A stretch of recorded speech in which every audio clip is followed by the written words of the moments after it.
una entrevista aquí en Estudio 92. El día de hoy estamos con Drake Bell con nosotros, quien se acerca pronto por Lima. How's life treating you, Drake? Nice to It's meet you. great. It's great. Great. Nice to meet you. I'm very excited to be coming down there and playing these shows. It's going to be awesome. Okay, that's perfect. Well, many of us in Latin America specifically, knew you from your time in Drake and Josh. So, what inspired you to, not really stop acting, but going down for the musical path after that success? Well, music's always been my passion. I mean, luckily with Drake and Josh, I was able to write the theme song to the show and incorporate um, a lot of my music. A lot of my music from my first two albums were featured on the show and in the movies. So that was always a passion of mine. I get asked that a lot, like, why did what made you choose? And it wasn't like, oh, I made a choice. It's just, this is what I've always been doing, and that's kind of the natural progression of that pursuit. Right. So, if you had to choose right now, what would you pick between acting or music?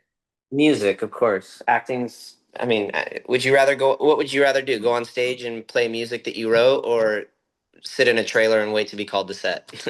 Well, yeah, that's right. I agree to that, definitely. All right. So, well, your sound has kind of changed over the years. So, how would you describe the evolution of your music throughout the years to now?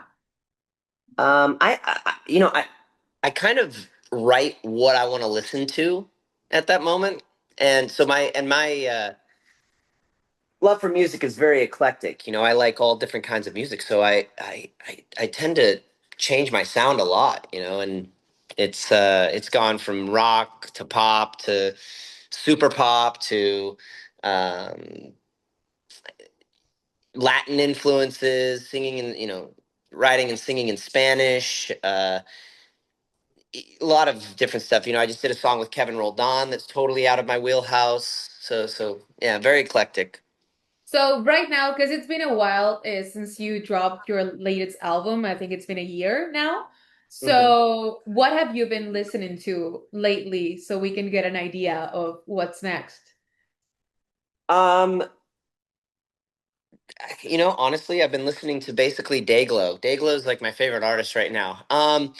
But yeah, I mean the new record has some stuff. I guess the Kevin Roldan song can kind of be uh, a glimpse into what the new record's going to sound like. I have a song with Adriel Favela and Octavio Cuadras, and that's kind of a Latin uh, groovy summer kind of song. So yeah, I think the Kevin Roldan song is a good blueprint of kind of what some of the new music's going to sound like. But there's all different kinds. I mean, I have a Right. bunch of stuff I'm working on. It's hard. That's a hard question. So you were talking about your next project, and it's kind of like Latin-ish. How would you describe your connection to Latin America, especially to Mexico? Because I mean, your fan base is huge down here. So what do you think makes this bond so special? Um, I I guess throughout the years, I've really just found that they allow me to be the artist that I want to be. I wouldn't be getting asked these questions in the States of like, you know, the eclectic of, um, direction of your music, and each album being different and having different sounds. Like, it's not even like really accepted in the US. Like, if you start to Oh, yeah. change your sound, people are like, huh? Right. And bands put out records, and then their next record comes out, and they kind of just fall off because like the fans in the US are like, no, I want what you put out last time. And the fans in Latin America are like, oh, we love this artist, like, what's the next thing he's doing? Oh, this is different. Oh, cool. Like, I put out a rockabilly record, and people in Latin America were coming to my shows with pompadours and poodle skirts and dressed like rockabilly and swing dancing and embracing that moment of the music. And then the next thing that came out, they went with that and moved with that. And it's more of like what I was inspired by, like the Beatles, would change with each record. And you have the Beach Boys, and you have these people who like try new things each record, and explore. And I think that that's what I've gotten from the fans in Latin America. When I came down the first time and made my first tour there, I noticed that once they're fans of an artist, they want all of the creative elements of the artist, not just what they did last record. Yeah, we tend to get very, I think lit is the word. We tend to get very intense Yeah. with our artists, with our favorite artists. And yeah, that's basically And I'm us. like that. I'm a super fan with the artists that I love. And you know, even if an artist that I love puts out a record that, maybe I don't think is as good as the last one, like I still like embrace it and love it, and like find out, it's still taking me on this journey of like, where was this songwriter that I loved at this point in their life and music and all that.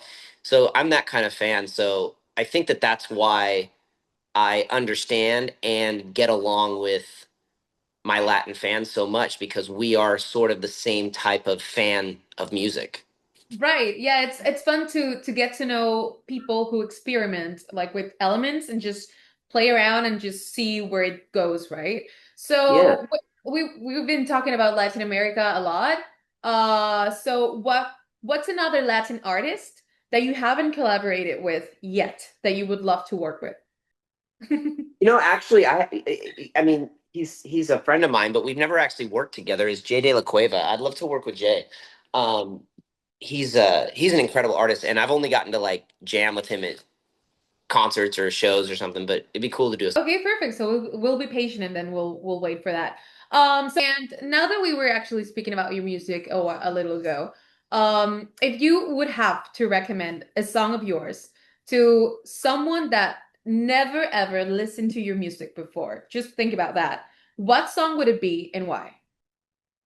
Probably Fool the World, just because of the complexity musically, melodically, structurally. It's like, if I wanted to say, if I wanted someone to walk away and go, oh, that guy's like a musician, it'd be Fool the World.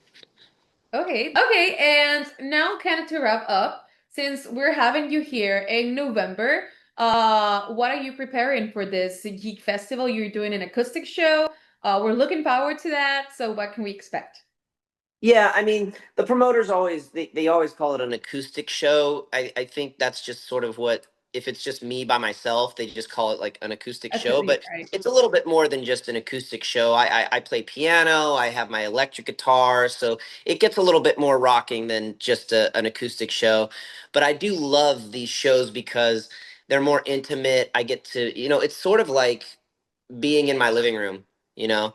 I get to not really have a set list. I get to kind of vibe with the audience, and it allows people to call out a song and me go, "Oh, yeah, I could throw that in." Like, I haven't played that for a little while. And it's a little bit more of a connection with the crowd than having like the full band putting on the show and really like giving it like more focused on like getting your performance Right. great for the audience.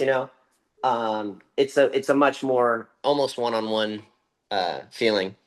Right. It's much more intimate and allows you to like have the freedom to change the show if you would like so.